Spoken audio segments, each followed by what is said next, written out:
Pinakakakaibang trabaho sa buong mundo na pag nalaman mo ay talagang mamamangha ka at maaaring ngayon mo lang ito makikita.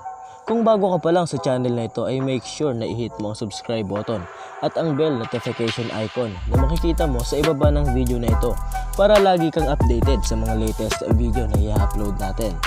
Kaya simulan na natin. Number 10. Professional Sleeper. Isang hotel sa Finland ang nag-uupa ng isang miyembro ng kawani bilang isang professional na tagatulog upang subukan ang kaginawahan ng kanilang mga kama.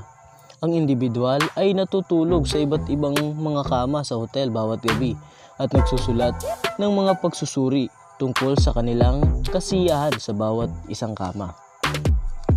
Number 9. Drying Paint Watcher. Hindi ito biro. May isang tao ay talagang kumikita habang pinapanood ang mga pintura na matuyo.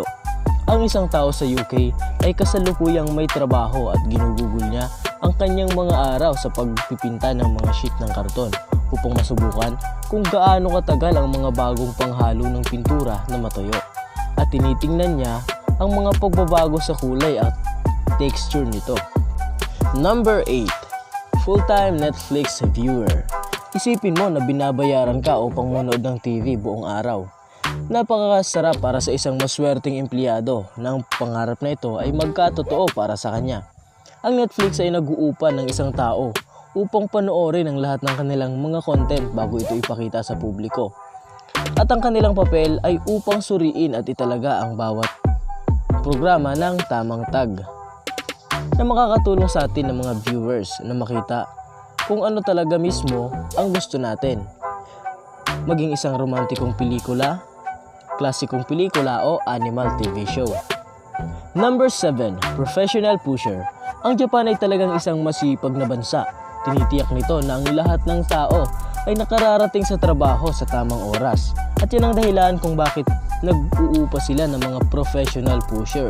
Ang ginagawa nila ay itinutulak nila ang mga tao papunta sa tren upang wala nang mahuli sa trabaho.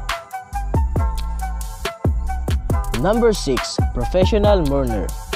Ito ay isang tradisyon sa Timog Silangang Asia na ang isang malakas na iyak sa libing ay tutulong sa mga patay habang naglalakbay sa kabilang buhay. Kaya ang mga professional na nagdadalamhati ay inuupahan upang umiyak ng malakas bago ang libing. Number 5. Snake Milker. Ang trabaho ng isang snake milker ay upang mangolekta ng mga kamandag ng mga nakalalason na ahas sa mga garapon para magamit sa mga anti-venoms at iba pang gamot. Salamat at may mga matatapang na tao na gumagawa nito para masagip ang buhay ng marami. Number 4. Dog Food Taster. Ang trabaho ng dog food taster ay tikman ang mga bagong produktong pagkain ng aso.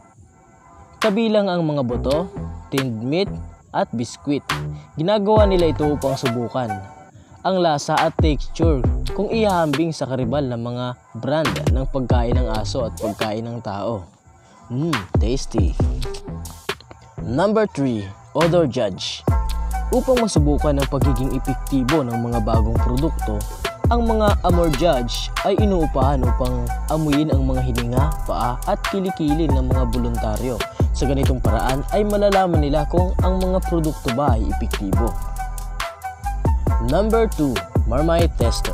Sa kaso ni St. John Skelton, talagang mataas ang kanyang pagpapahalaga para sa ibang antas. Bilang bahagi ng isang kupunan ng mga Marmite Tester, responsable siya sa pagsusuri sa bawat batch ng Marmite ay nasa tamang texture, pagkakapare-pareho at lasa. Sa loob ng 30 years na nagtatrabaho siya doon, kumain siya ng halos 3,000 na garapon ng staff. Number 1. Scuba Diving Pizza Delivery Man. Kung mayroong isang hotel sa ilalim ng dagat sa Florida, ay mayroon din silang isang scuba diving pizza delivery na nagbibigay sa kanila ng pizza sa pamamagitan ng pagdadala sa kanila sa dagat sa isang kaso ng watertight. Nag-enjoy ka ba sa panonood? Make sure na panoorin mo rin ang isa sa mga video natin. Nakapupulutan mo rin ng aral at talagang mag-e-enjoy ka.